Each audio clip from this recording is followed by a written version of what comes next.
Well, last week we've seen several airlines raise prices for checked bags. One of several ways travel is getting more expensive. We are joined now by Katie Nastro. She's a travel expert with Going.com. Katie, thanks so much for joining us this morning.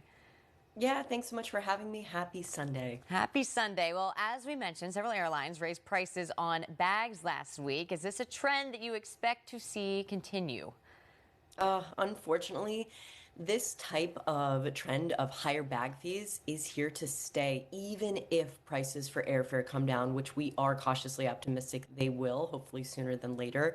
But bag fees are typically a sticky fee, meaning that they stick around even after the fact, and they typically go in one direction. Historically, they have just increased $5, $10 year over year, not year over year, excuse me, every couple of years.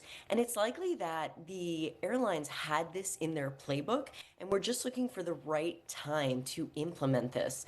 We haven't seen bag fees really risen in just over a year, Southwest being the newest, American Airlines increased their second check bag fee in February pretty quietly, and now all six major carriers in the US have come up to the same level.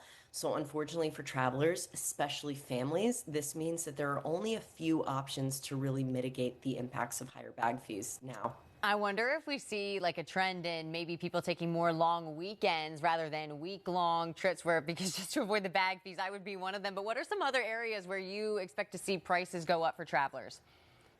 Yeah, unfortunately for summer travel specifically, over at Going, we ran the numbers and we're already seeing higher prices in terms of base fares. So domestic travel up 18% year over year. International travel not up as much, but still up around 7.5%. And it's likely we could see more fees on top of award travel. We just heard of Virgin Atlantic upping their fees. So if you have any points, and we're hoping to sort of use them this year when cash prices are high, you might be looking at higher fees when you do so, which actually makes the value of redemption less. So it feels as though there are no options for you out there, but two things can be true at once. The price of travel, or really the price of airfare, can go up, but cheap flights can still exist. You just have to be a little bit flexible on the where and the when. We would advise travelers, if they're looking to fly this year, try to target the last few weeks of August. We're seeing that prices are actually 20% cheaper at that time frame versus trying to squeeze in a trip in June or even in July.